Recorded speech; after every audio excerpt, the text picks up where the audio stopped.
ॐ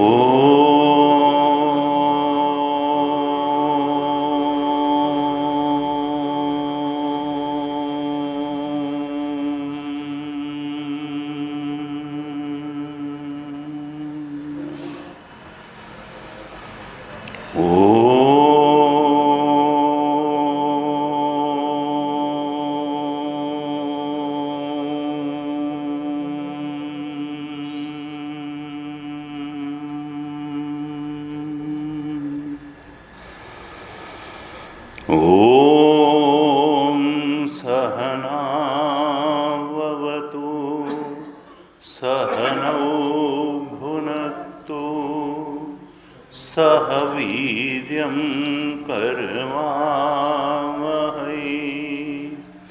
तेजस्विनावधीतमस्तु मा विद्विषावहै।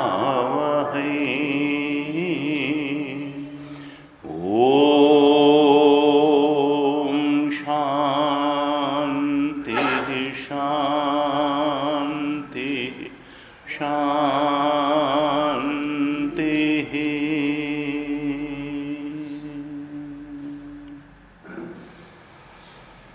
सदाशिवसमारम्भाम् शङ्कराचार्यमध्यमाम् अस्मदाचार्यपर्यन्ताम् वन्दे गुरुपरम्पराम्।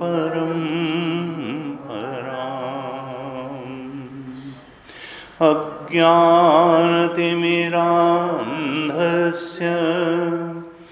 ज्ञानाञ्जनशलाकया चक्षुरुन्मीलितं येन तस्मै श्रीगुरवे नमः। तस्मै श्रीगुरवे नमः।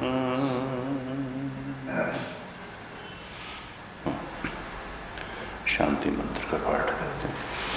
ओम भद्रं कर्णेभिः शृणुयाम देवाः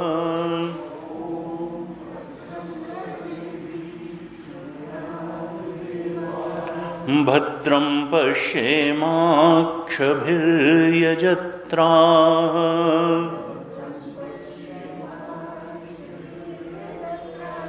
स्थिरैरङ्गैस्तुष्टुवागंसस्तनूभिः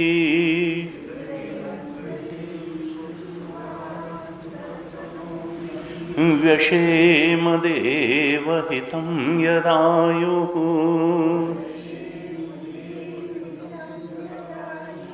स्वस्ति न इन्द्रो वृद्धश्रवाः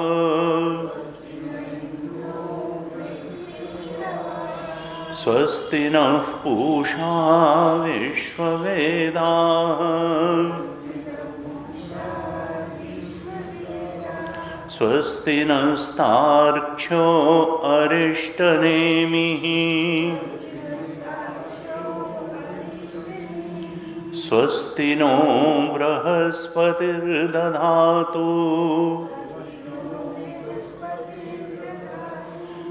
ॐ शान्तिः शान्तिः शान्तिः।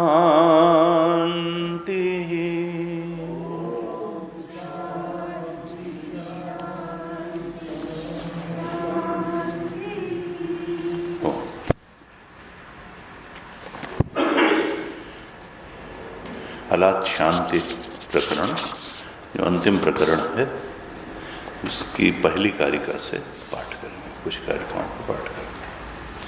हालात शांति प्रकरण पहली कारिका आप दोहराइए। ज्ञानेनाकाशकल्पेन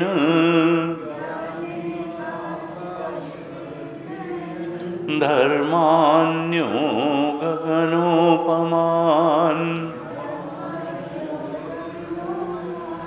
ज्ञेया भिन्नेन सम्बुद्धः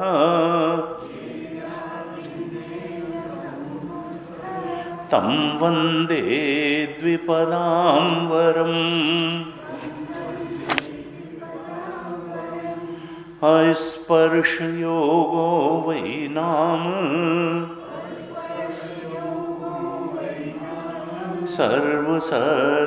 सर्वसत्त्वसुखोहितः अविवादो अविरुद्धश्च देशितस्तं नमाम्यहम् भूतस्य जातिमिच्छन्ति वादिनः केचिदेव हि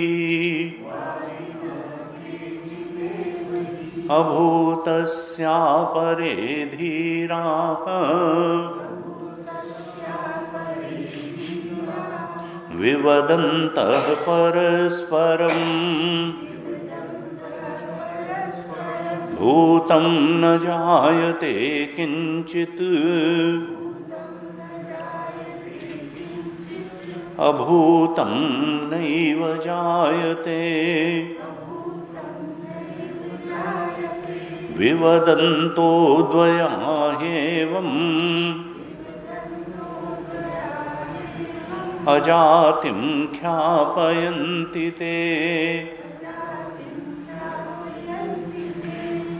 ख्याप्यमानाम् अजातिं तैः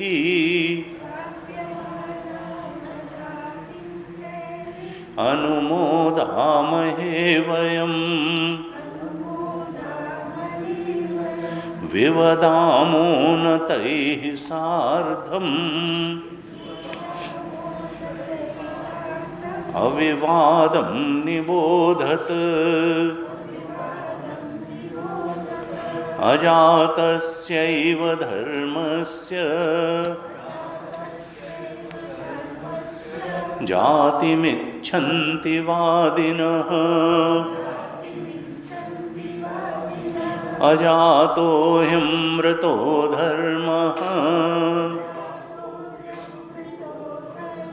मर्त्यतां कथमेष्यति न भवत्यमृतं मर्त्यं न मर्त्यम् अमृतं तथा प्रकृतेरन्यथा भावः न कथञ्चित् भविष्यति स्वभावेनामृतो यस्य धर्मो गच्छति मर्त्यताम् कृतकेनामृतस्तस्य कथं स्थास्यति निश्चलः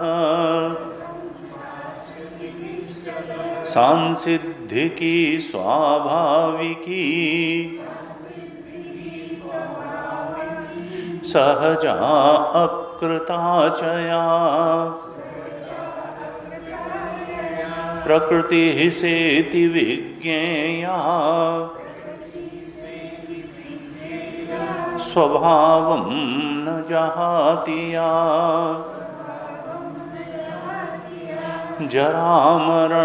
जरामरणनिर्मुक्ताः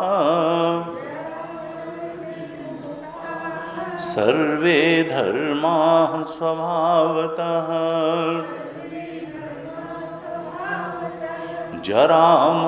जरामरणमिच्छन्तः च्यवन्ते तन्मनीषया च्यवन्ते तन्मनीषया।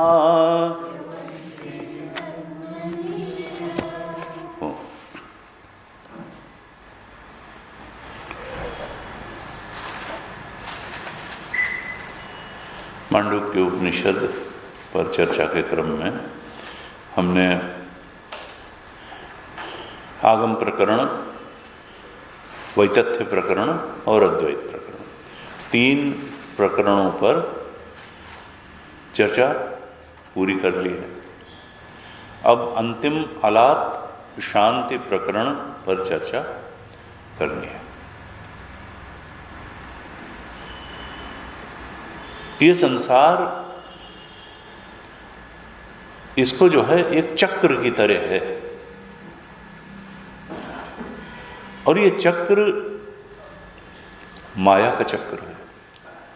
कोई सच्चा चक्र नहीं है, लेकिन चक्र है। चक्र में हम पड़े रहते हैं और अनुभव भी करते हैं, लेकिन इसकी सत्यता को नहीं जान पाते हैं। ये झूठा है। माया का मतलब क्या है? झूठा। तो अलाट शांति प्रकरण में ये बताने वाले हैं कि देखो,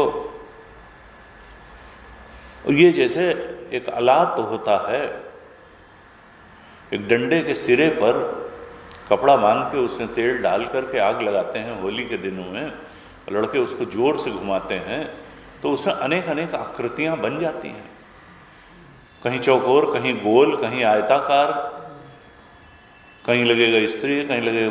तो जैसे उसमें है तो एक जगह आग, लेकिन उसको तेजी से घुमाने से तमाम आकृतियां बनती हैं, लेकिन वो आकृतियां तो होती नहीं, वो प्रतीत होती हैं।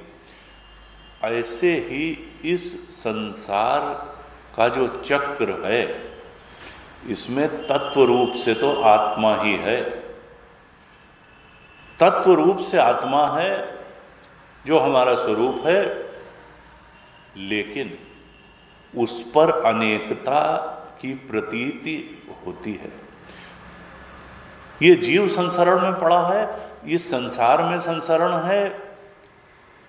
ये जीव एक से दूसरे शरीरों में तेजी से नाचता है, एक मनस्थित से दूसरी मनस्थित में तेजी से जाता है, और इस संसार में भी चीजें तेजी से बदलती हैं, परिस्थितियां बदलती हैं, और लगता है उस चक्र के में पड़े रहने के कारण लगता है ये सब सच्चा है। कहा नहीं, ये बिल्कुल अलात चक्र जैसा ही है, जिसमें सत्य तो केवल वो डंडे के एक सिरे पर जो आग है वही सत्य है।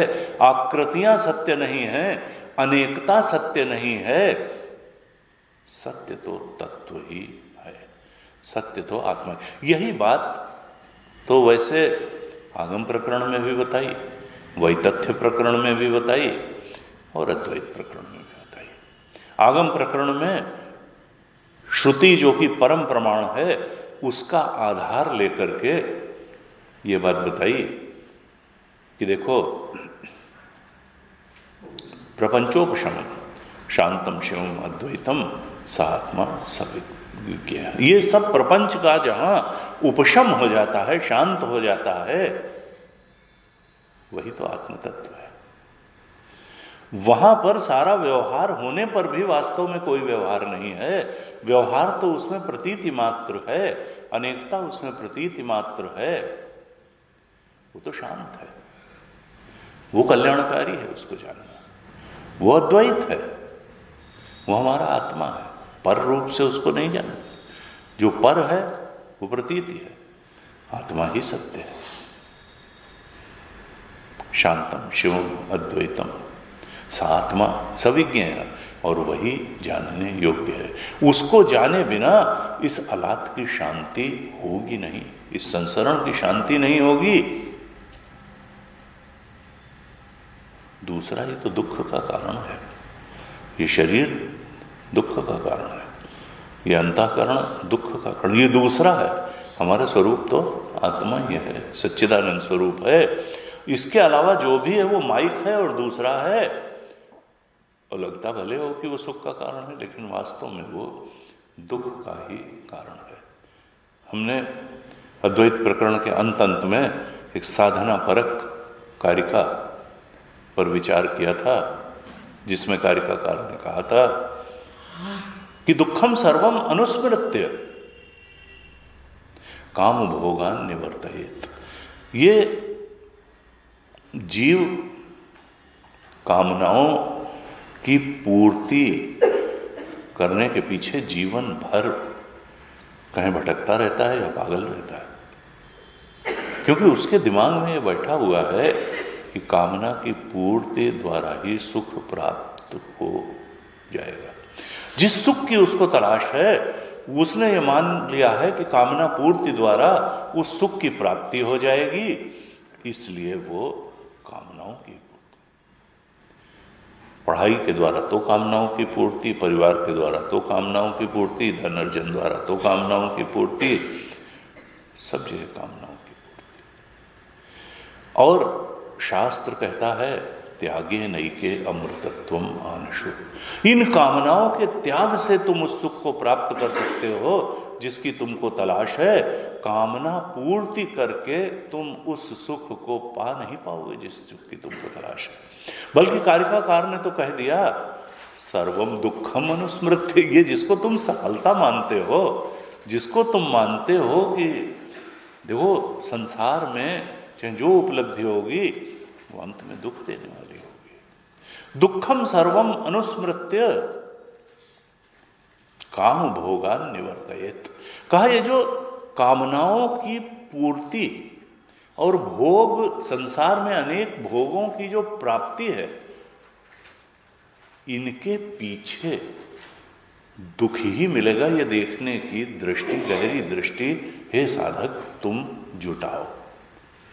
ये देह सुख का कारण नहीं है, द्वैत सुख का कारण नहीं है, द्वैत दुख का कारण है। आत्मा ही सुख का कारण है, आत्मा का धर्म सुख है। कहा दुखम सर्वम, आत्मा के अलावा जो भी है वो दुख का कारण है। तो द्वैत, जहां तक द्वैत है उसको दुख रूप जान करके तुम ये कामनाओं और भोगों के पार चले जाओ, उनका जीवन से निवारण करो। प्रजहात यदा कामान सर्वान पार्थ मनोगतान आत्मन्यवात्मना तुष्टः स्थित प्रज्ञस्तदोच्यते। गीता में कहा जब मन की समस्त कामनाओं के पार चला जाता है तब आत्म सुख की प्राप्ति कर लेता है और तब वो स्थित प्रज्ञ कहलाता है। तब आत्म सुख, अक्षय सुख की प्राप्ति करता है, शांतिम निर्वाण परमाम की प्राप्ति, जो जिसकी जन्म जन्म से तलाश है वह प्राप्त करता है। और ये उस बोध को प्राप्त करने का तरीका विचार है। सत्संग के माध्यम से गुरु वेदांत वाक्यादिषु विश्वास श्रद्धा।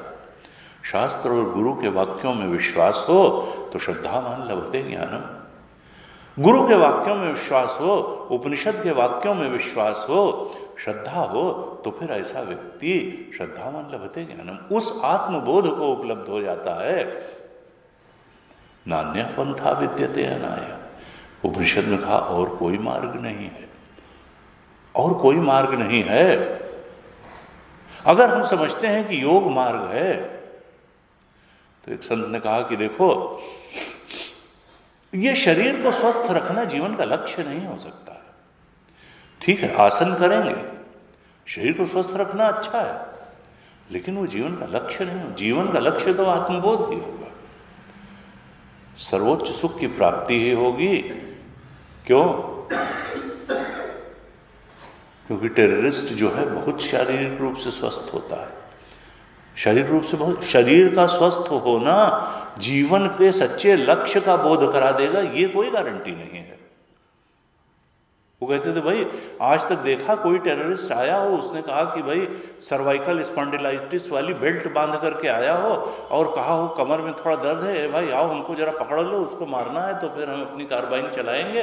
ना, वो तो बहुत ही स्वस्थ होते हैं, अकेले जो है 100 को मारने की ताकत रखते हैं।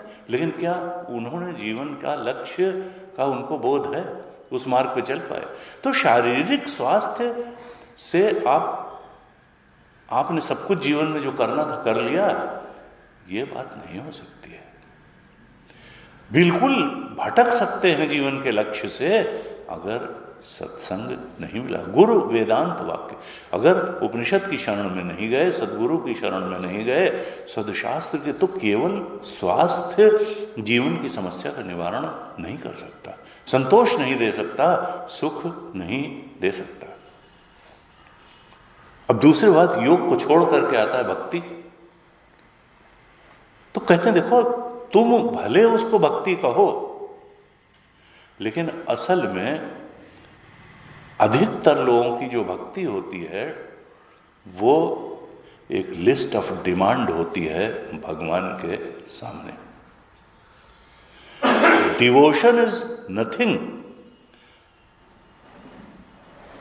But A list of fulfilment of desires from God. हम जाते हैं, कहते हैं कि भाई इम्तिहान के टाइम में मंदिरों में भीड़ बढ़ जाती है, वहाँ के अधिकतर लोग या तो नौकरी ठीक करने के लिए, प्रमोशन के लिए, अगली कक्षा में उत्तीर्ण होने के लिए, हम भगवान के सामने अपनी इच्छाओं की लिस्ट रखते हैं, कहते हैं इसको पूरी कर दो। भक्ति का जो एसेंस है लव टुवर्ड्स गॉड।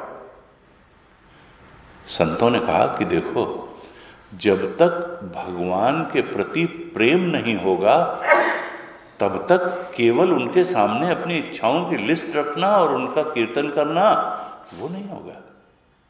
और झूठ मूठ में ये कहना कि हे मेरा सतचित आनंद रूप, और मैं ये, और मैं जो हूँ जाहि विधि राखे राम ताहि विधि रहिए, ये सब उसी तरीके का है जैसे सिगरेट, जब आदमी पीने वाला सिगरेट खरीदता है तो उसके ऊपर लिखा रहता है smoking is injurious to health, लेकिन वो उसको पीता भी है, वो जानता है कि इसके ऊपर लिखा हुआ है ये, और फिर कहता है 2 डिब्बी और दे देना। यानी वो जो नॉलेज है वो उसकी विजडम नहीं बनती, उसकी डीप अंडरस्टैंडिंग नहीं बनती।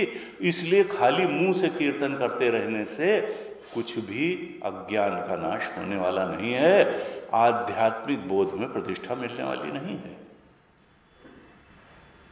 संतों ने कहा देखो, भगवान की तरफ वही बढ़ सकता है। ट्रू स्पिरिचुअलिटी क्या है, सच्चा अध्यात्म क्या है? जब हमारे अंदर एक जिज्ञासा पैदा होती है। भक्ति वही सच्ची भक्ति है जिसके परिणाम के रूप में व्यक्ति में एक जिज्ञासा पैदा हो जाए। किसके बारे में? सत्य के बारे में। केवल लिस्ट ऑफ डिमांड न हो भक्ति भगवान के सामने, बल्कि जिज्ञासा पैदा करने वाली हो, वह प्रेम हो भगवान से, जो यहाँ तक ले आए कि भाई ये है कौन, इस संसार के पीछे कौन है, हमें चलाने वाला कौन है, संसार को चलाने वाला कौन है, ये सब कुछ तो आने जाने वाला है, ये सत्य क्या है। Love for truth, craving for truth जब पैदा हो जाए, बस तब समझिए व्यक्ति ट्रू स्पिरिचुअल हो गया, सच्चे रूप में आध्यात्मिक हो गया। और तब वो धीरे से जानेगा कि देखो ये जो बॉडी माइंड इंटेलेक्ट है, इससे हम झूठ मूठ एसोसिएशन करके बैठे हैं और इसको अपना स्वरूप मान करके बैठे हैं। ये शरीर न हमने बनाया, न ये हमारी बात मानता है, फिर भी हम बड़े गौरव से कहते हैं कि ये शरीर मैं हूँ। माता के गर्भ में बिना पिता माता के मिलन से माता के गर्भ में इसका निर्माण हुआ, अन्न खा खा करके, पोषण पा करके बड़ा हुआ। ये अपने आप कभी बीमार पड़ता है, कभी ये हम कहते हैं ऐसे रहो, ये वैसे रहता नहीं, न ये मेरा है और न ये मैं हूँ, फिर भी हम इस शरीर को ही मैं मानते हैं। वास्तव में अंतःकरण भी मैं नहीं हूँ, ये तीनों शरीर मैं नहीं हूँ, मैं तो आत्म तत्व ही हूँ, चेतन तत्व ही हूँ। लेकिन इधर ध्यान किसका जाता है? जो शुद्ध अंतःकरण का वास्तव में आध्यात्मिक व्यक्ति है, वही ये बॉडी माइंड इंटेलेक्ट के आइडेंटिफिकेशन से मुक्ति पा पाता है, डिसआइडेंटिफाई कर पाता है, और जो तत्व डिसआइडेंटिफाई करता है वही तो आत्मा है। जो इनका दृष्टा हो पाता है वही तो आत्मा है। उस आत्म तत्व की पहचान हो जाए, इसी की तरफ आगम प्रकरण भी प्रयासरत है, वैतथ्य प्रकरण भी प्रयासरत है, और अद्वैत प्रकरण भी प्रयासरत है। और अलात शांति में भी यही बताने वाले हैं कि देखो, बहुत बहुत मत मतांतर हैं, लेकिन उनमें किस तरह से दोष है, क्या दोष है, ये बात फिर एक एक करके अलात शांति प्रकरण में कारिकाकार बताएंगे। अगर द्वैत सत्य नहीं है तो क्यों सत्य नहीं है, वहां पे गलती क्या है? सांख्य में दोष क्या है, न्याय में दोष क्या है, उनके चिंतन में, वैशेषिक के चिंतन में दोष क्या है, बौद्धों के चिंतन में दोष क्या है, बौद्धों में भी माध्यमिक बौद्धों के चिंतन में दोष क्या है, और शून्यवादी बौद्धों के चिंतन में दोष क्या है। जो अनेक अनेक चिंतन धाराएं, फिलॉसफीज समाज में हैं, वो किस प्रकार से दोषपूर्ण हैं, और अद्वैत ही सत्य के बोध में ले जाकर के खड़ा कर देता है। एक अद्वैत के अलावा सत्य कुछ नहीं है। इस बात को अनेक अनेक प्रकार से 100 कारिकाओं में अलात शांति प्रकरण में गौड़पादाचार्य जी बताने वाले हैं। का देखो, हम सब लोग चाहते हैं कि हम सुखी रहें। असल में गहरे में देखा जाए तो happiness is the goal of life. हर व्यक्ति सुख तो चाहता है, वो चाहे संसार को पाके सोचता है या अध्यात्म में आता है, साधु बनता है, विवाह करता है, बिजनेस करता है, जो भी करता है, तो he wants to be happy। वो तो सुख पाने का एक मूल लक्ष्य तो है ही। एक संत कहते थे कि देखो, हम सोचते हैं कि हम बहुत इंटेलिजेंट हैं, हम बात को बहुत अच्छी तरह से समझ लेते हैं, लेकिन जो गुरु और शास्त्र की शरण में नहीं गया और इंटेलिजेंट बहुत है, वो ये पाएगा कि ही इज इंटेलिजेंटली मिजरेबल।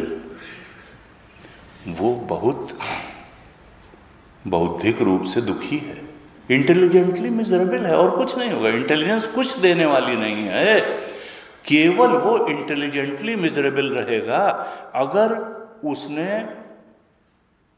जो ऋषि चिंतन है, शास्त्र गुरु के मार्ग को फॉलो नहीं किया।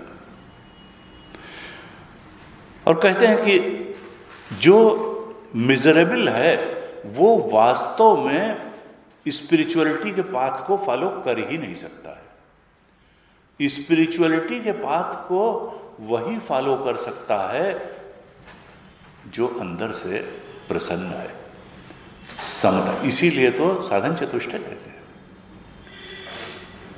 अभ्यास वैराग्याभ्याम कहा था, अभ्यास और वैराग्य, विवेक ज्ञानाभ्यास वैराग्याभ्याम हमने पिछली कक्षाओं में चर्चा की कि विवेक हो, ज्ञान का अभ्यास हो और वैराग्य हो। ये हैं मूल में मिजरी से दूर जाने के। जो दुखी व्यक्ति होगा वो अगर अध्यात्म में भी आएगा तो वो खाली दुख निवारण के लक्ष्य को लेके ही अध्यात्म में आएगा। वो मंदिर भी जाएगा तो दुख निवारण के लिए जाएगा, वो सत्संग में भी जाएगा तो सोचेगा दुख निवारण जीवन का लक्ष्य है, जबकि अध्यात्म का लक्ष्य तो परम सत्य का बोध है जो सुख स्वरूप है। वो उसके लिए क्रेविंग फॉर ट्रुथ नहीं है, उसके लिए alleviation of misery from life, this is the only goal. तो इसलिए ये अध्यात्म का पथ दुखी लोगों का पथ नहीं है, ये तो शांत और सुखी लोगों का पथ है। सामान्य रूप से इंटेलिजेंट आदमी भी फुल ऑफ कंप्लेंट्स होता है, हर चीज के प्रति शिकायत से भरा होता है। इसने हमारे लिए ये नहीं किया, इसने हमारे लिए ये नहीं किया, ये बात ठीक नहीं है, ये बात ठीक नहीं है, ऐसा ठीक नहीं है, ऐसा। तो कहते हैं जो आदमी कंप्लेंट करने में ही फंसा हुआ है वो कभी आध्यात्म के पथ का सफल पथिक नहीं हो सकता। जिसने अपने ऊपर भार ले लिया कि नहीं, संसार तो ऐसे चलता ही रहेगा, हमको फुल ऑफ कंप्लेंट नहीं होना है, हमको सन्मार्ग का अनुसरण करना है, हमको सच्चे मार्ग पर चल करके सर्वोच्च की प्राप्ति करनी है, हम दूसरे को दोष नहीं देंगे, हम तो सीकर ऑफ ट्रुथ हैं और हम संतुष्ट हैं। भगवान ने जो दिया है उसमें हम संतुष्ट हैं।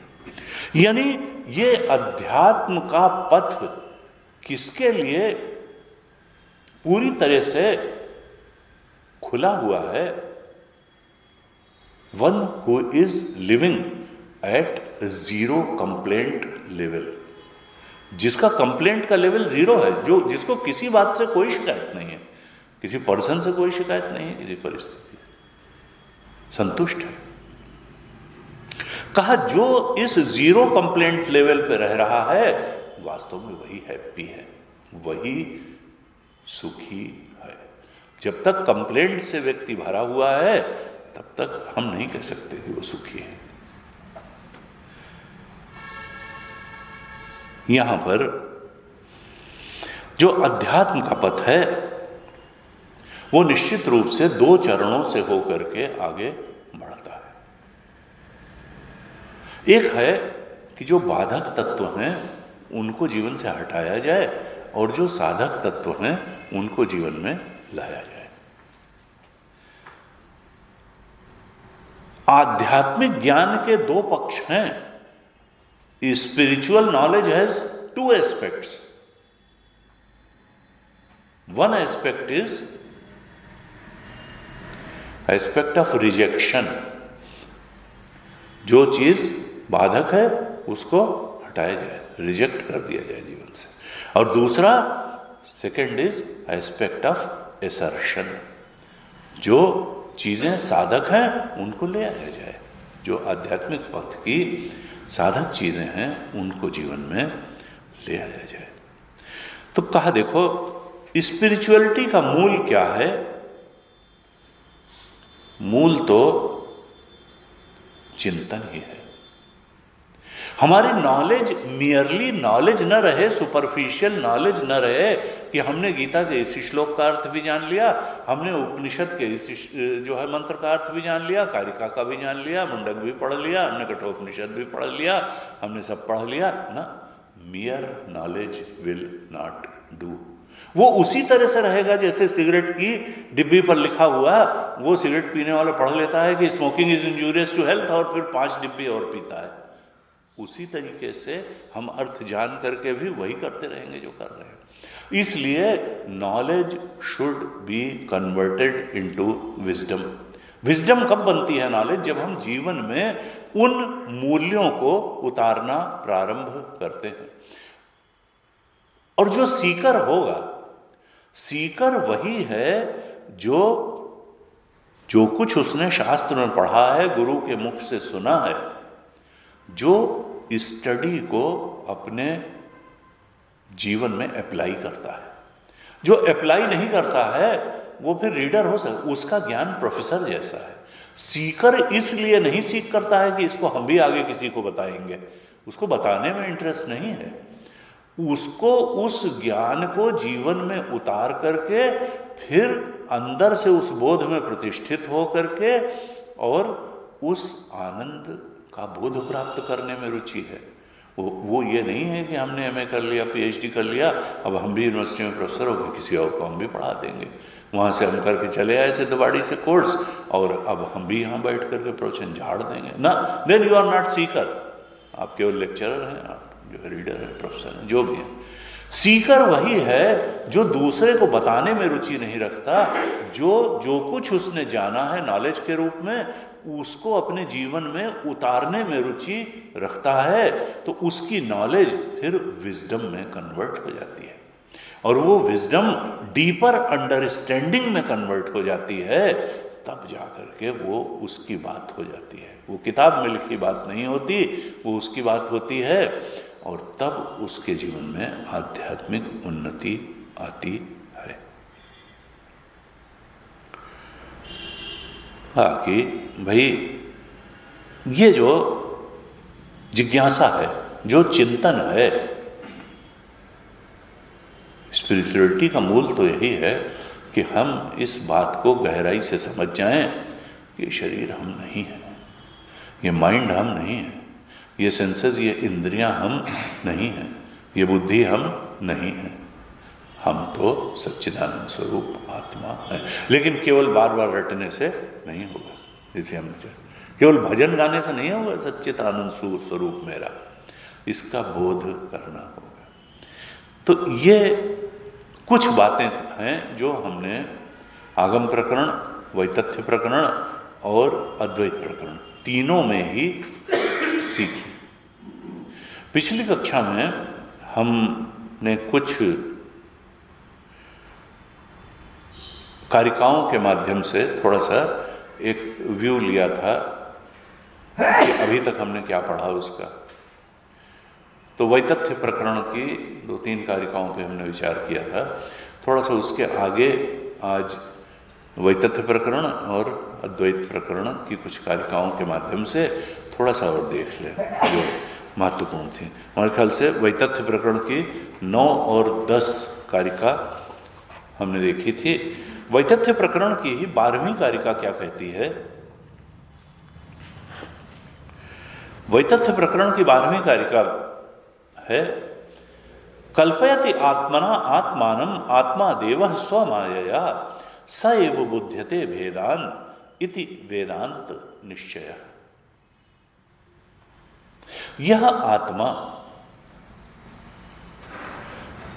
ये जो आत्मा है, ये देवा है, ये स्वयं प्रकाश है, सेल्फ इफल्जेंट है।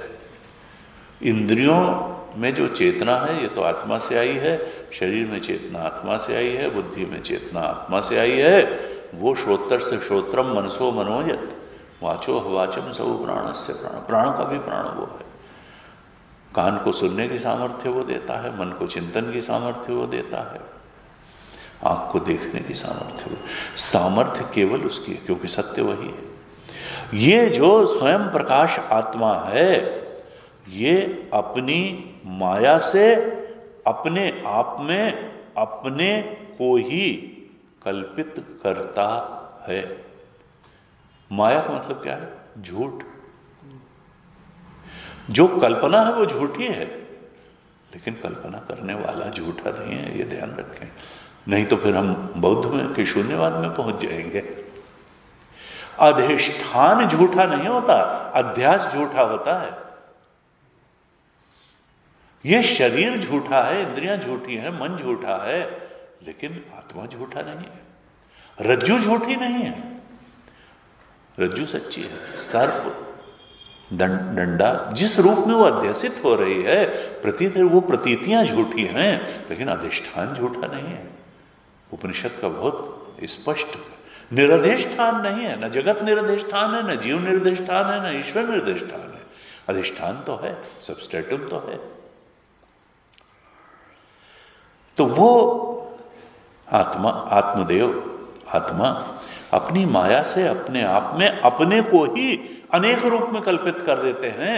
और जब ऐसा होगा तो वो कल्पना कैसी होगी? रज्जु सर्पवती होगी।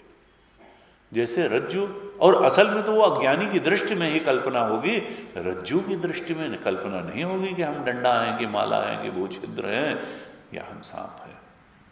वो तो जैसी है तैसी है। सएव बुध्यते भेदान।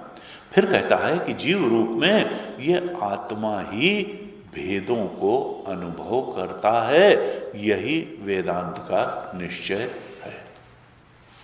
इति वेदांत निश्चय।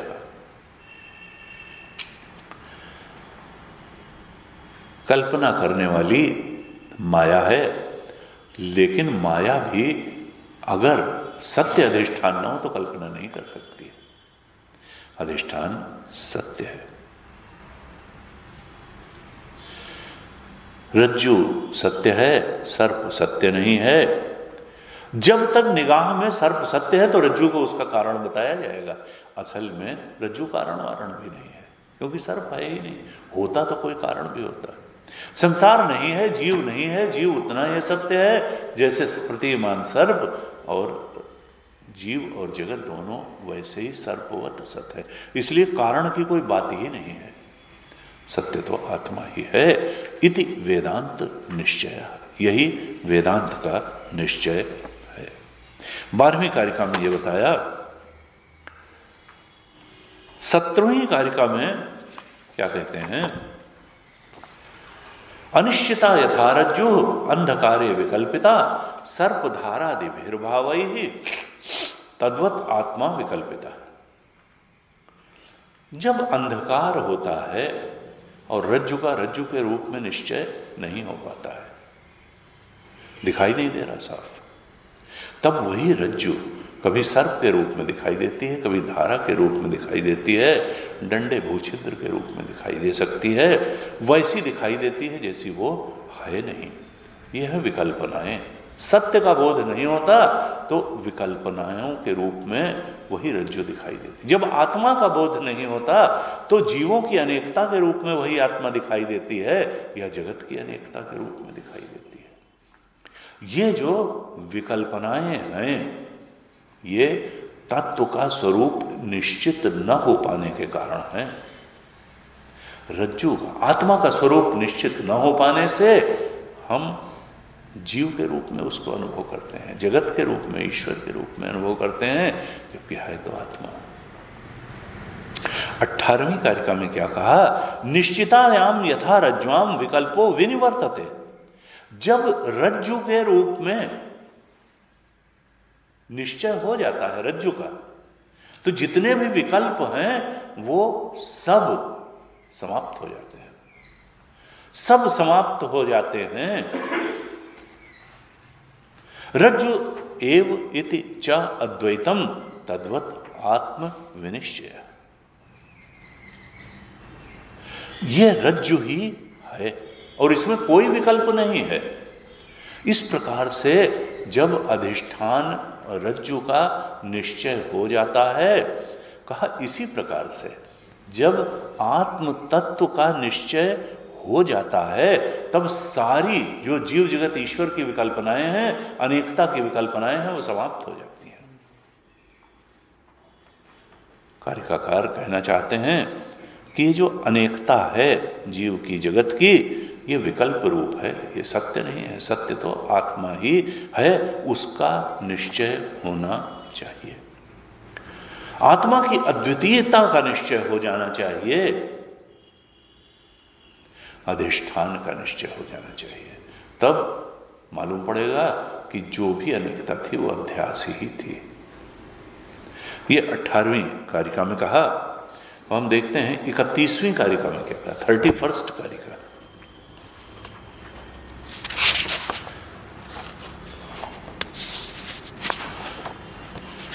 31वीं कारिका में कहते हैं, स्वप्न माये यथा दृष्टे गंधर्व नगरम यथा तथा विश्वम इदम दृष्टम वेदांतेषु विचक्षण।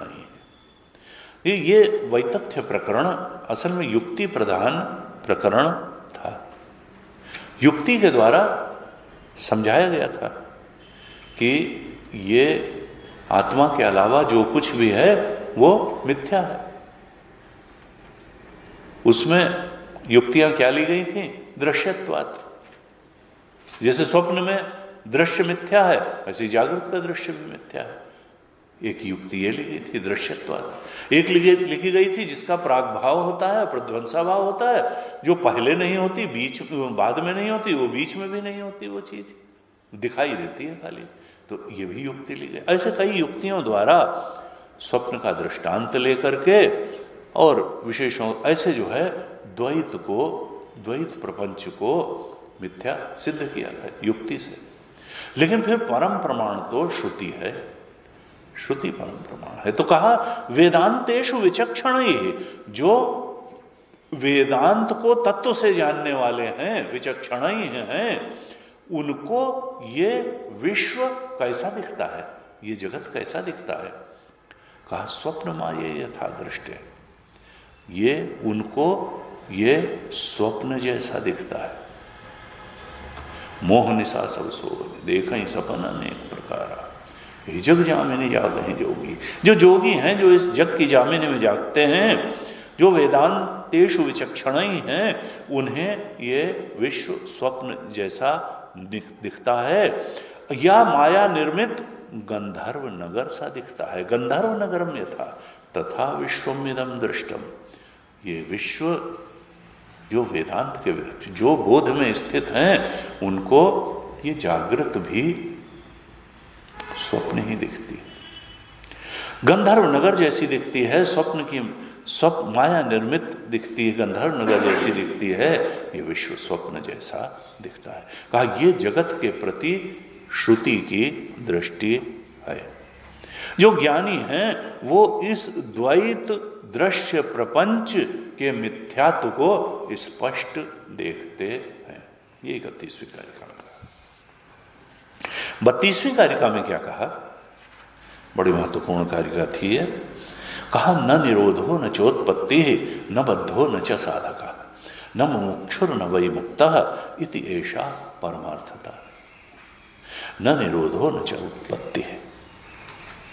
ये जीव की 4 अवस्थाएं होती हैं। उन चारों अवस्थाओं का निगेशन इस कारिका में कारिकाकार ने किया। जीव या तो बद्ध होता है, या मोक्ष के लिए साधनारत होता है, या मोक्ष का इच्छुक होता है, या फिर मुक्त हो जाता है। 4 स्थिति, बद्ध होगा या साधक होगा, या मुमुक्षु होगा या मुक्त होगा। जीव की ये 4 ही अवस्थाएं।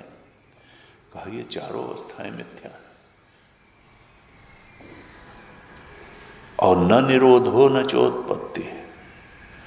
यहां कुछ भी न तो उत्पन्न हुआ है और न कोई चीज मिटता है। क्या कभी रस्सी में सांप पैदा हुआ और कभी वहां मिटेगा? क्या कभी वो बंधन में था कि जहरीला था कि बड़ा था कि छोटा था? जो चीज है ही नहीं वो बंधन में क्या पड़ेगी? वो मुक्ति की इच्छा उसकी क्या होगी? कहा न निरोध हो। जगत की उत्पत्ति और निरोध का इस कारिका में कहा कि न जगत की उत्पत्ति है और न उसका निरोध है। और असल में जो जीव की कल्पना है ये भी जगत की कल्पना के मूल में भी जीव की कल्पना है। क्योंकि जीव की इच्छाओं की पूर्ति के लिए ही तो ईश्वर जगत का निर्माण करता है। एक रचई जग गुण बस जाके, प्रभु प्रेरित नहीं निज बल ताके। विद्या माया से जगत की रचना करने वाला ईश्वर की आवश्यकता भी जीव के रहते हैं और जगत की आवश्यकता भी जीव के रहते हैं। इसलिए मूल में तो जीव ही है। अगर जीवत्व का मिथ्यात्व सिद्ध हो जाए तो जगत की आवश्यकता नहीं रहेगी और वास्तव में ईश्वर की भी आवश्यकता नहीं रहेगी। फिर एक आत्म तत्व का पसारा हो गया। न निरोधो न चोत्पत्ति है। इस जगत की न उत्पत्ति है न प्रलय है। और जीव की न बद्ध अवस्था है न साधक अवस्था है, न मुमुक्षु मोक्ष की का इच्छुक है और न मुक्त अवस्था है। परमार्थ सत्य यही है। इति ऐसा परमार्थता। परमार्थ सत्य यही है कि जगत की न उत्पत्ति है न प्रलय है, न बद्ध जीव है न साधक जीव है, न मोक्ष जीव है न मुक्त जीव है। जीव itself is a wrong apprehension. जीवत्व एक भ्रमपूर्ण अनुभूति है, एक आविद्यक कल्पना है। जीव जैसी वास्तव में कोई चीज है नहीं है। पहले ही बताया था, जीवम कल्पयते पूर्वम। ये जितनी बातें हैं अनेकता की और ये भाग दौड़ कामना ये पाना वो, ये सब तो जीवम कल्पयते पूर्वम के बाद आते हैं। और जीव खुद कल्पना है। इस कल्पना के पार जाओ साधक। यहां आत्मा के अतिरिक्त वस्तु रूप में कुछ भी नहीं है।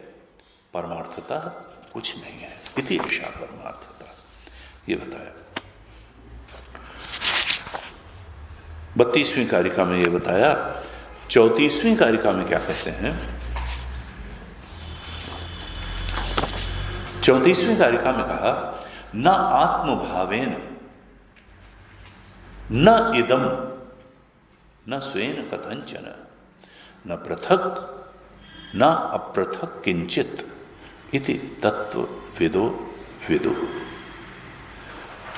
4 विकल्प दे करके इस 34वीं कारिका में कारिकाकार बताना चाहते हैं कि देखो, आत्मा के अलावा जो ये दृश्य प्रपंच है, इसकी वास्तव में कोई सत्ता नहीं। ये जितना दृश्य प्रपंच है, जो प्रपंच का नानात्व है, ये न तो आत्मा में परमार्थ रूप से है, न आत्मभावेन नाना इदम। ये जो नानात्व है, प्रपंच का नानात्व है, ये न तो आत्मा में परमार्थ रूप से है, न आत्मभावेन नाना इदम, आत्मभाव से नहीं है, परमार्थ रूप से ये आत्मा में नहीं है। न स्वेन अपि कथंचन, और ये प्रपंच प्रपंच में भी नहीं है, ये प्रपंच आत्मा में भी नहीं है और ये प्रपंच में भी नहीं है। कुछ लोग कहते हैं ना दुनिया दुनिया में है। अरे दुनिया दुनिया में कैसे है? न तो दुनिया आत्मा में है और न दुनिया दुनिया में है। न तो आत्मा में ये प्रपंच परमार्थ रूप से है, और न इस प्रपंच की अपने आप में कोई सत्ता है, न आत्मा में इसकी कोई सत्ता है, न अपने आप में इसकी कोई सत्ता है। कहा न पृथक, न आत्मा से भिन्न अलग इसकी कोई सत्ता है, न आत्मा से अलग इसकी कोई सत्ता है, और न आत्मा से अभिन्न होकर के ही इसकी कोई सत्ता है, न अपृथक किंचित। इति जो तत्व ज्ञानी है वो इसी प्रकार से, उसी बात को 4 प्रकार से कहा कि कोई डाउट न रह जाए कि ये जो नानात्व है, ये प्रपंच है, वास्तव में इसकी कोई सत्ता ही नहीं। न आत्मा में परमार्थ रूप से इसकी सत्ता है, न अपने आप में प्रपंच की कोई सत्ता है, न आत्मा से अलग होकर के इसकी कोई सत्ता है, न आत्मा से जुड़ करके, आत्मा से अभिन्न होकर के ही इसकी कोई सत्ता है। तो ये 4 विकल्प दे करके कारिकाकार क्या कहना चाहते हैं कि देखो, किसी प्रकार से ये प्रपंच है ही नहीं, ये प्रतीति मात्र है, इसकी कोई यहां तत्व तो आत्मा ही है। इस 34वीं कारिका में आकर के कारिकाकार चाहते हैं कि हे साधक, तुम ऐसे ही निश्चित बुद्धि बना लो, ऐसी प्रमा बना लो, विशुद्ध प्रमा बना लो कि देखो, ये प्रपंच की स्थिति न कभी थी, न है, न होगी। प्रपंच प्रपंच कहीं नहीं, आत्मा है। ये जितना दुख है, अशिवत्व है, इसका कारण ये नानात्व दर्शन ही है। हम अपने को आत्मा न मान करके, जीव और जीव की अनेकता में को सत्य मान करके जब उसमें पड़ा हुआ मान लेते हैं, उसके पीछे भागने लगते हैं, वहां कामनाओं की पूर्ति और सुख की तलाश करते हैं, बस यही दुख का कारण बन जाता है। ये जो है, जो द्वैत, जो नितांत असत है, उसको सत मान करके जो अद्वैता है उसका उधर ध्यान ही नहीं देते हैं, चेतन की खोज ही नहीं करते हैं और जड़ के पीछे भागते रहते हैं। बस इस कारण से जीवन में जिस शिवत्व की अभिलाषा है वो आ नहीं पाती और तमाम तरह के दुख आ जाते हैं। अनादिकाल से ये जीव संसारण में पड़ा है, सत्य में उसका प्रवेश हो नहीं पा रहा है। क्यों?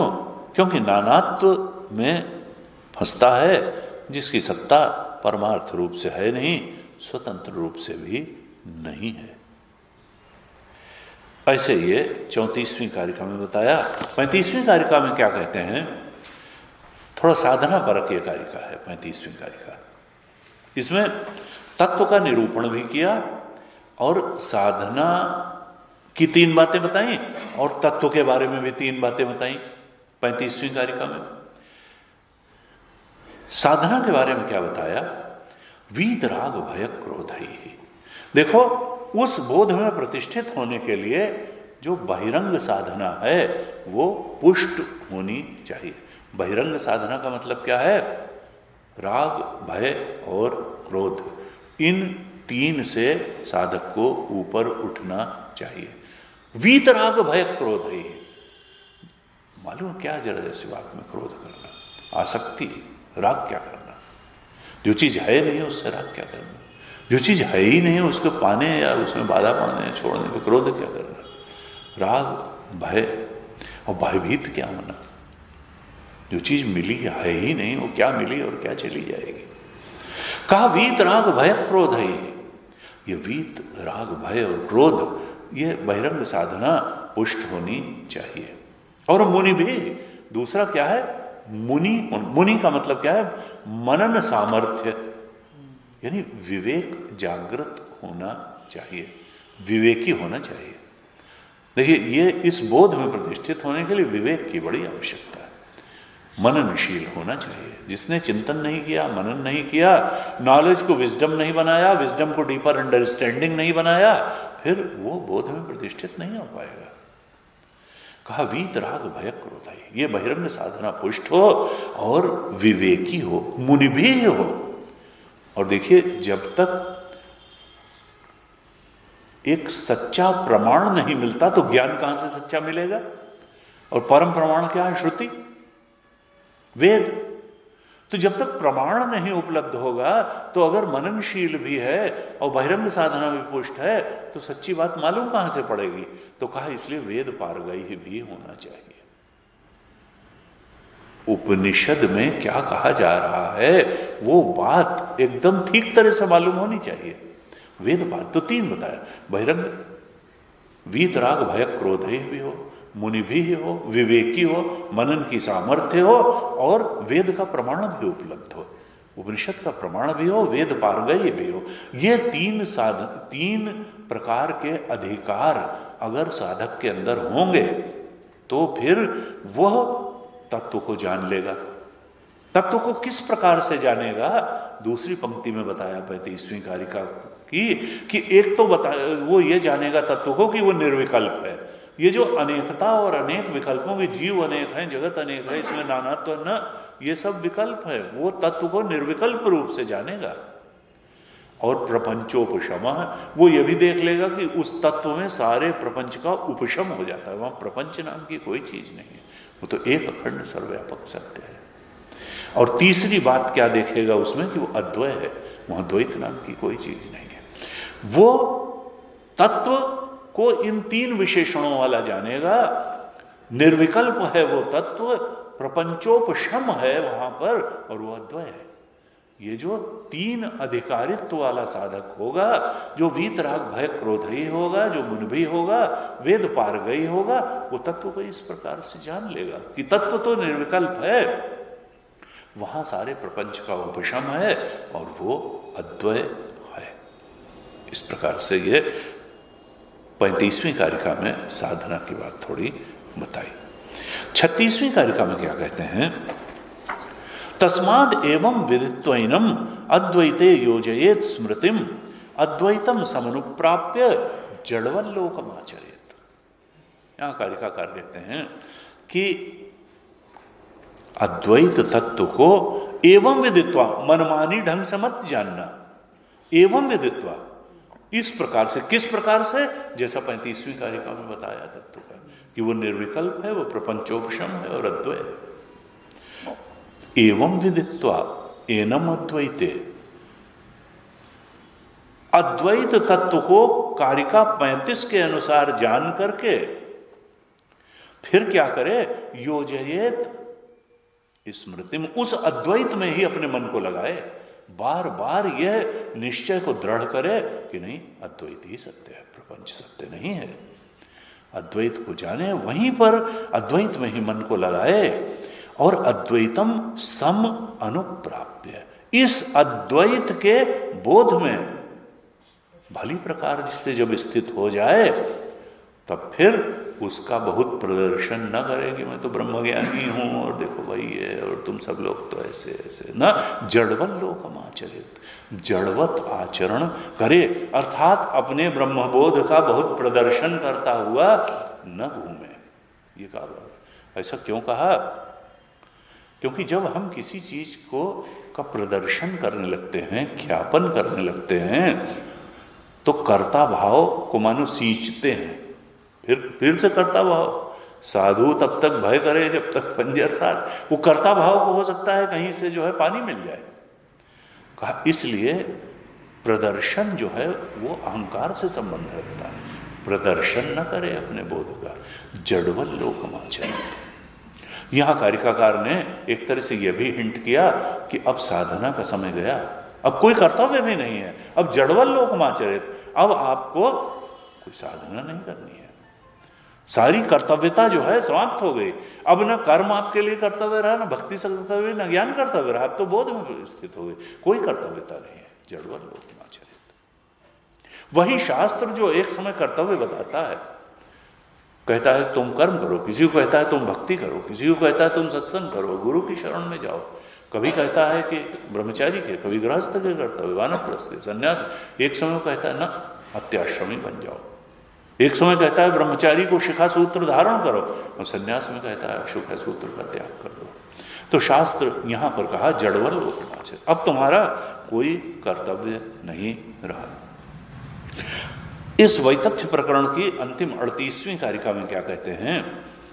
तत्वम आध्यात्मिकम दृष्ट्वा, तत्वम दृष्ट्वा तो बाह्यतः तत्वीभूतस् भूतः तदारामः तत्वात् अप्रच्युतो भवेत्। अब जब उस बोध में प्रतिष्ठित हो गया, तत्व के बोध में प्रतिष्ठित हो गया, तब क्या करे कि जो भी आध्यात्मिक पदार्थ हैं, आध्यात्मिक पदार्थ का अर्थ क्या है? ये शरीर, ये जीव, जहां में हमने जोड़ रखा है, जो आध्यात्मिक पदार्थ हैं उनको तो कल्पित जान ले, और जो उनका अधिष्ठान आत्मा है उसी को सत्य जाने, उनको तत्व रूप जान ले। जितने आध्यात्मिक पदार्थ हैं, चाहे फिजिकल बॉडी है या इंद्रियां हैं या मन है या बुद्धि है, उनको तो प्रतीति जान ले, सुपर इम्पोजिशन जान ले, कल्पना जान ले, और जो आत्मा है उसको ही तत्व जान ले। आध्यात्मिक पदार्थों के अधिष्ठान को तत्व रूप से जाने, वो कल्पना है। वो पदार्थ, आध्यात्मिक पदार्थ सब कल्पित हैं, इनका अधिष्ठान आत्मा ही तत्व है।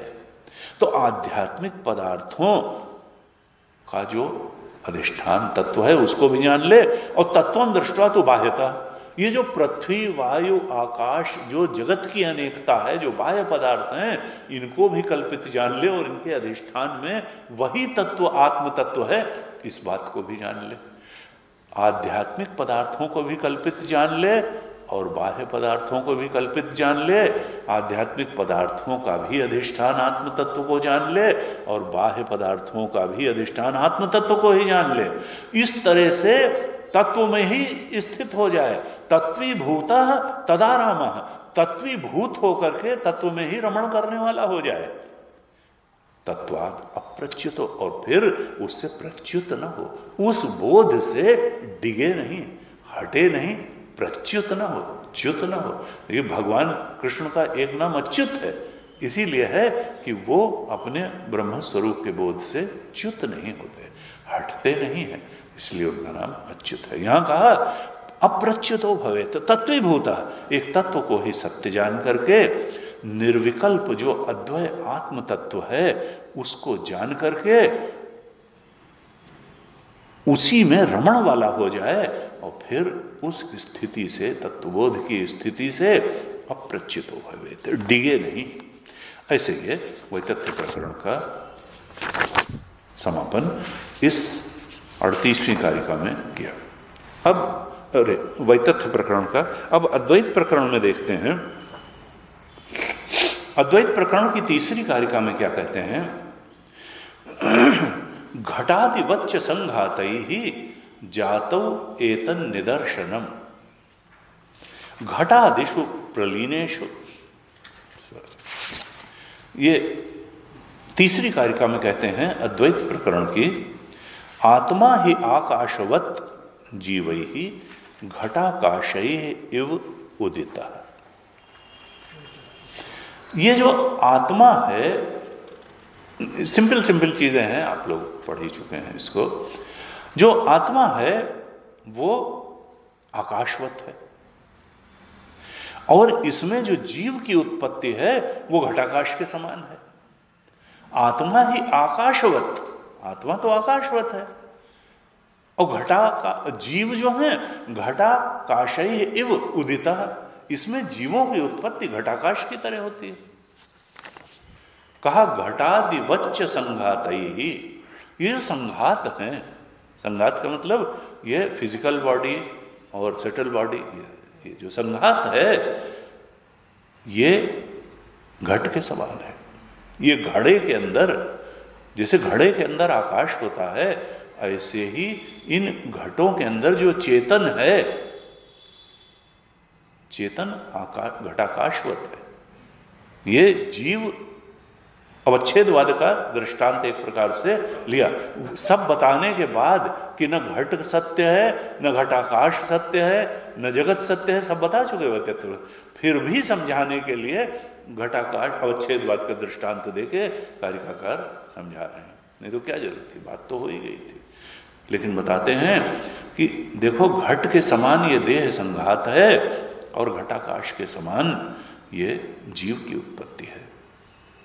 उत्पत्ति के विषय में यही दृष्टांत है, जीवों की उत्पत्ति के विषय में यही दृष्टांत है, देह की उत्पत्ति के विषय। अब इसमें घटादिवच्च संघात ही है, घट के समान संघात क्यों है? कहा देखो, हमने जब इस श्लोक पे कारिका पे चर्चा की थी तो विस्तार से चर्चा की थी कि देखो जब प्रक्रिया से चलेंगे तो घट भी आकाश ही निकलेगा, क्योंकि तस्मात् एतस्मात् आत्मना आकाश, आत्मा से ही आकाश निकला और आकाशाद वायु, वायु वायु अग्नि, अग्निरापा आपो पृथ्वी। तो ये तो सब भूत जो निकले हैं ये बाद वाले सब, अगर मिट्टी से घड़ा बना है तो एक प्रकार से आकाश से ही वायु हुई, वायु से अग्नि हुई, अग्नि से तो देखा जाए तो वो घटा मिट्टी भी तो आकाश ही है, और वो भी अंत में तो आत्मा ही है, मूल में तो आत्मा ही है। इसलिए आत्मा के अलावा अब चौथी कारिका में क्या कहते हैं, घटादिषु प्रलीनेषु घटाकाशादयो यथा, जैसे घट के नष्ट होने पर जो घटाकाश है वो महाकाश में लीन हो जाता है। घट जब नष्ट होता है तो घटाकाश महाकाश में लीन हो जाता है। कहते हैं आकाशे संप्रलीयन्ते तद्वत् जीवा इह आत्मनि, उसी प्रकार से देहादि संघात जब नष्ट होता है तो ये जीव भी आत्मा में ही लीन हो जाते हैं, क्योंकि वो चेतन तो चेतन था। घट में इतनी ताकत नहीं थी कि आकाश के टुकड़े कर सके, उसी तरह देहों में इतनी ताकत नहीं है कि आत्मा के टुकड़े कर सके। जैसे घट के नष्ट होने से घटाकाश महाकाश में लीन हो जाता है, इसी तरीके से देहादि संघात के नष्ट होने से जो जीव है वो आत्म तत्व में लीन हो जाता है। अभी कहेंगे हम तो कितने बार पैदा हुए और मरे, आत्मा तो मिला ही नहीं, तो घट के नष्ट होने से कहाँ आत्मा तत्व? कहा यहाँ घट का अर्थ अंतःकरण है। घट का अर्थ केवल फिजिकल बॉडी नहीं है, केवल फिजिकल बॉडी नष्ट होने से आत्मबोध नहीं मिलेगा। जब तक सूक्ष्म शरीर नष्ट नहीं होगा, अंतःकरण नष्ट नहीं होगा, तब तक वो आत्मा में जीव, क्योंकि प्रतिबिंब तो उसमें पड़ा हुआ है, वो छेद तो तो बुद्धि घेरे में लेती है चेतन को, चेतन तो उसी बुद्धि में है, शरीर में तो होता नहीं। तो कहा कि वो नष्ट होना, सूक्ष्म शरीर का नष्ट होना आवश्यक है, तब फिर आत्मबोध हो जाएगा। छठी कारिका में क्या कहते हैं? छठी कारिका में कहते हैं रूप कार्य समाख्याश्च भिद्यन्ते तत्र तत्र वै आकाशस्य न भेदोस्ति तद्वत् जीवेषु निर्णय। कहते देखो ये आत्म तत्व तो एक अखंड सर्वव्यापक है, वहां तो आत्मा के अलावा दूसरी चीज तो कुछ है नहीं, वहां उसका न कोई नाम है, ये तो हम कह देते हैं समझाने के लिए सच्चिदानंद स्वरूप है, उसका न कोई नाम है, न उसका कोई रूप है, न उसमें कोई व्यवहार है। लेकिन उस अरूप में ही रूप का आरोप हो जाता है, उस क्रिया रहित में क्रिया का आरोप हो जाता है, उस नाम रहित में नामों का आरोप हो जाता है। रूप कार्य समाख्याश्च भिद्यन्ते तत्र तत्र वै। और ये रूप और क्रिया और नाम का आरोप होने से अरूप में रूप का आरोप हुआ, अक्रियाशील में क्रिया का आरोप हुआ, अनाम में नाम का आरोप हुआ, तो फिर नामों में अनेकता हो गई, रूपों में अनेकता हो गई और व्यवहारों में अनेकता हो गई। था नाम के भी परे, रूप के भी परे, व्यवहार के भी परे, लेकिन उसमें अनेक नाम पैदा हो गए, अनेक रूप पैदा हो गए, अनेक व्यवहार पैदा हो गए। आकाशस्य न भेदोस्ति, आकाश में स्वरूपता कोई भेद नहीं है, लेकिन आकाश के अनेक रूप हो जाते हैं, व्यवहार हो जाते हैं और नाम भी हो जाते हैं। जब भाष्यकार ने भाष्य लिखा था, हमने चर्चा की थी कि देखो 3 चीजों का दृष्टांत दिया था वहां पे भाष्यकार ने। कहा था घट करक अपवरक। घट का मतलब घड़ा और करक का मतलब कमंडल और अपवरक का मतलब कमरा, मठ। अब जो घट है अलग नाम है, घट जैसे ही घट का नाम लिया तो मालूम पड़ा घड़े का आकार बन गया। करक कमंडल लिया तो उसका नाम अलग है, और मठ कमरे का तो अलग है, नाम अलग हुआ। अब क्या हुआ कि इनका काम भी अलग अलग हो गया। घट में तो पानी लाया जाता है, कमंडल में पानी रखा जाता है और कमरे में सोया जाता है। आकाश महाकाश एक है, लेकिन तीनों के आकाशों का काम भी अलग हो गया, नाम भी अलग हो गया, काम भी अलग हो गया और रूप भी अलग हो गया। नाम अलग, रूप अलग, काम अलग, सब। इसी तरह से आत्मा में अनेकता आती है। घटाकाश एक था, लेकिन नाम रूप काम आकाश का अलग अलग हो गया। ऐसे ही तद्वत जीवेश निर्णय, इसी तरीके से ये जीवों के बारे में, ये जितना भेद है, जितना अनेकता है, ये उपाधि के निमित्त से है, तत्व में कोई अनेकता नहीं है, ये बताना चाह रहे हैं। ये उपाधि थी, घड़े की उपाधि आई, कमंडल की उपाधि आई, कमरे की उपाधि आई, तो वो आकाश जो एक अखंड सर्वव्यापक था, जिसमें कोई भेद था नहीं, उसमें अनेक भेद खड़े हो गए, अनेक काम, उसमें अनेक रूप हो गए, अनेक नाम हो गए। इसी तरीके से तत्व में, आत्मा में कोई भेद नहीं है। आत्मा में जो भेद दिखाई देते हैं उपाधि के निमित्त से हैं, और ये आविद्यक है, भेद है नहीं, भेद दिखता है। ऐसे होता है छठी कारिका में। 7वीं कारिका में अब ये इतनी जल्दी जल्दी हो रहा है कि माइंड पे टैक्सिंग भी हो सकता है। टैक्सिंग ज्यादा हो तो फिर हल भी कर सकते हैं उसको। हम सोच रहे थे कि खत्म ही कर, देखते हैं जितना हो। 7वीं कारिका में क्या कहते हैं? नाकाशस्य घटाकाशः विकार अवयवो यथा न एव आत्मनः सदा जीवः। ये 7वीं कारिका है द्वैत प्रकरण की। विकार अवयवो तथा, ये जो घटाकाश है, ये आकाश का, महाकाश का न तो विकार है और न अवयव है। न आकाशस्य घटाकाशः विकार अवयवो यथा, जैसे ये घटाकाश महाकाश का न तो विकार है, न वो तो महाकाश ही है, उसकी क्वालिटी में कोई अंतर नहीं है। जैसा महाकाश वैसा घटाकाश, न तो उसका विकार है, यानी उसमें कुछ चेंज होकर परिणाम होकर के घटाकाश नहीं बना है। महाकाश का कोई परिणमन नहीं हुआ है, जैसे दूध से दही बनता है उस प्रकार से कोई विकार नहीं है। घटाकाश महाकाश का, और उसमें कोई टुकड़ा होकर के भी नहीं बना है, अवयव भी नहीं है। जैसे वृक्ष का अवयव शाखा होती है, पेड़ का अवयव डाल होती है, इस तरह से कोई अवयव भी नहीं है, न तो विकार है न अवयव है। इसी प्रकार से ये जो जीव है ये न तो आत्मा का विकार है और न अवयव है, न तो आत्मा में कुछ परिवर्तित होकर के, परिणमन होकर के, कुछ चेंज होकर के ये जीव बना है, जीव चेतन बना है, और न उसका अवयव ही है। ईश्वर अंश जीव अविनाशी को काट दिया है, कोई अंश नहीं है, अवयव नहीं है, बिल्कुल वैसा ही है। जीव जो है आत्मा का अंश नहीं है, विकार भी नहीं है। जीव तो एक प्रातीतिक अनुभूति है, इसकी कोई वास्तविक सत्ता ही नहीं है। तत्व ही वास्तविक है, चेतन वास्तविक है, वो जीव के रूप में उसका अनुभव आना वास्तविक नहीं।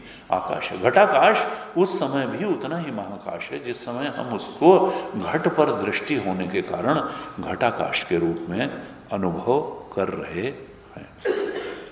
इस तरह से 7वीं कारिका में बताया।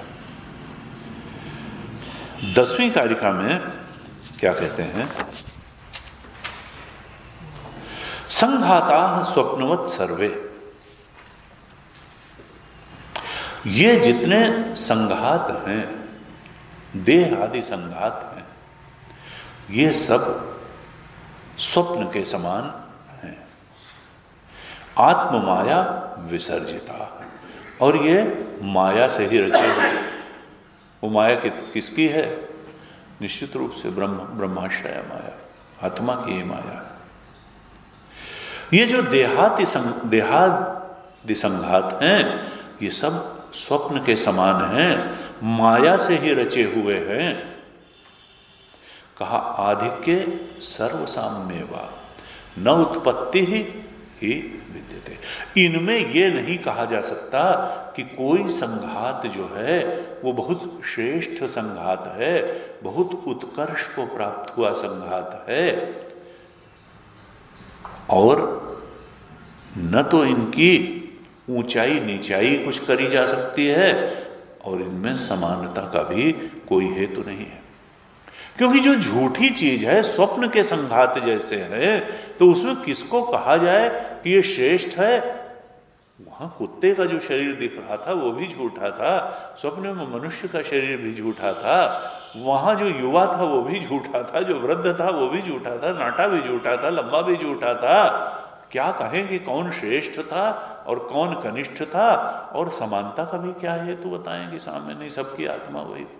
कहा ना, कोई न श्रेष्ठ और न कनिष्ठ, और समानता असल में परमार्थ दृष्टि से जो है न उत्पत्तिर ही विद्यते। परमार्थ दृष्टि तो यही है कि उनकी उत्पत्ति ही नहीं हुई है, इस संघात की सत्ता ही नहीं है। परमार्थ दृष्टि तो यही है, उसमें ऊंचाई नीचाई देखना, समानता खोजना, इसकी कोई बात नहीं खड़ी होती है। अविद्या के कारण ये देहादि के संघात अनेक रूप से दिखाई दे रहे हैं। जब पंचभूत है ही नहीं तो फिर छोटा बड़ा क्या और बराबर क्या? एक आत्मा ही है। जो चीज पैदा ही नहीं हुई उसमें ऊपर नीचे क्या कहा जाए, कौन अधिक है और कौन कम है, और साम्यता क्या तलाशी जाए। ये शरीर जो है पुर्जों को जोड़ करके बनाया गया एक संघात है, इसमें जो मैंपना है वो स्वप्नवत है, और वो स्वरूप की अविद्या के कारण है। इसकी कल्पना के मूल में स्वरूप का ज्ञान है, अविद्या है। अभी कई कारिकाओं पर और चर्चा करने की इच्छा है, लेकिन कल करें, अब नहीं तो फिर ज़्यादा टैक्सिंग होगा। तो आज यहीं पे विराम देते हैं। ओम पूर्णमदः पूर्णमिदं पूर्णात् पूर्णमुदच्यते पूर्णमेवावशिष्यते पूर्णस्य पूर्णमादाय पूर्णमेवावशिष्यते। ॐ शान्तिः शान्तिः शान्तिः। हरिः ॐ श्रीगुरुभ्यो नमः। हरिः